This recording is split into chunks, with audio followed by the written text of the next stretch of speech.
Hello दोस्तों, welcome back to new video. तो दोस्तों, इंडियन पोस्ट ऑफिस में रिक्रूटमेंट आउट कर दी गई है जीडीएस की, जो कि 10th बेस के ऊपर होती है। यानी अगर आप 10वीं पास हो तो इसमें आवेदन कर सकते हो।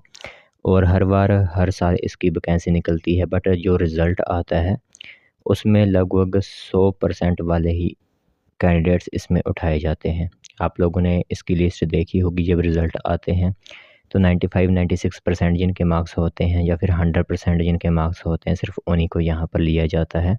तो एक बार फिर से जुलाई महीने में जो है वो इसकी नोटिफिकेशन आउट कर दी गई है। फॉर्म भरना स्टार्ट हो चुके हैं।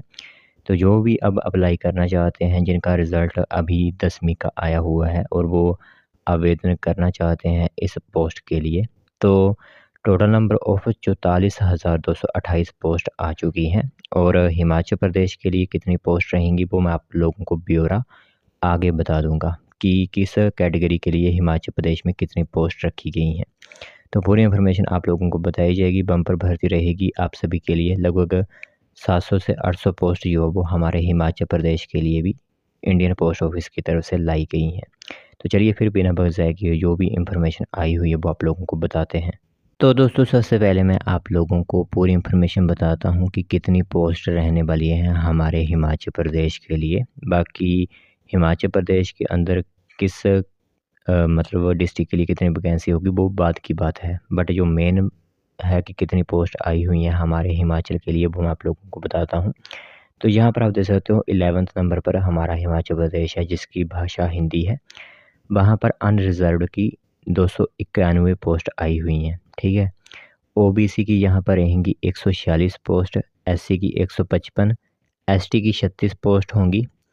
फिर ईडब्ल्यूएस की 78 पोस्ट होंगी यहाँ पर। पीडब्ल्यूडी जो फिजिकल हैंडीकैप्ड होते हैं उनके लिए एक पोस्ट होगी, ठीक है।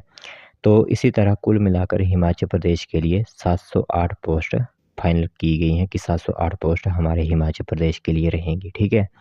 तो कुल मिलाकर जो वैकेंसी आई हुई है हिमाचल प्रदेश के लिए वो रहेगी 708 वैकेंसी। अब मैं आप लोगों को बताता हूँ कि यहाँ पर क्या एलिजिबिलिटी कंडीशंस रखी गई होती हैं और किस तरह आप आवेदन कर सकते हो। तो दोस्तों, अब मैं आप लोगों को डिटेल में बताता हूँ कि ग्रामीण डाक सेवक की रिक्रूटमेंट जो आई हुई है इसके लिए क्या एलिजिबिलिटी कंडीशंस आप लोगों के लिए चाहिए, ठीक है। तो सबसे पहले यहाँ पर 2 कैटेगरी की पोस्ट आती हैं, ठीक है। इसमें एक होता है ब्रांच पोस्ट मास्टर या फिर असिस्टेंट ब्रांच पोस्ट मास्टर, और एक होती है डाक सेवक की पोस्ट, ठीक है। जो ब्रांच पोस्ट मास्टर होता है वो थोड़ी अपर लेवल की पोस्ट होती है एज़ कम्पेयर टू डाक सेवक की, ठीक है। तो इसके लिए क्या एलिजिबिलिटी कंडीशंस है वो मैं आप लोगों को बताता हूँ। सबसे पहले जो फॉर्म है वो ऑलरेडी 15 तारीख से स्टार्ट हो चुके हैं, लिंक एक्टिवेट कर दी गई है। और सिंपली आप 5 अगस्त 2024 तक कभी भी फॉर्म अप्लाई करवा सकते हो। कोई भी अगर करेक्शन करनी हो, आप लोगों को कोई भी गलती हुई हो फॉर्म भरने के दौरान, वो आप 6 अगस्त से लेकर 8 अगस्त तक कभी भी कर सकते हो, ठीक है। यह होगी इम्पोर्टेंट डेट्स आप लोगों के लिए। बाकी ब्रांच पोस्ट मास्टर के लिए क्या डे टू डे काम करना होता है, जैसे कि day to day post operation जो भी होंगे बीओ के अंदर, ब्रांच पोस्ट ऑफिस के अंदर, वो करने होंगे आप लोगों को। मार्केटिंग एंड प्रमोशन प्रोडक्ट्स जो भी आए होते हैं ऑनलाइन प्रोडक्ट्स, जैसे कि किसी भी एजुकेशन की तरफ से अगर कोई डाक ली गई है वो मतलब वितरण वगैरह करना, उसका हैंडल करना, वो काम होते हैं ब्रांच पोस्ट मास्टर के। बाकी असिस्टेंट ब्रांच पोस्ट मास्टर के भी सेम ही काम होते हैं, जैसे कि सेल ऑफ स्टैम्प स्टेशनरी वगैरह वगैरह जो काम होंगे वो आप लोगों को करने होंगे। और डाक सेवक का सिंपली काम होता है कि उनको जो थोड़ा बड़ा जहाँ पर हेडक्वार्टर होता है वहाँ से डाक लेनी होती है, और अपने नज़दीकी गाँव में जो पोस्ट ऑफिस खुले होते हैं वहाँ पर डाक पहुँचानी होती है, और घर घर में भी डाक देनी होती है, ठीक है। इस तरह का जो प्रोफाइल होती है डाक सेवक की। बाकी आप लोगों को बताता हूँ कि कितनी सैलरी रहेगी।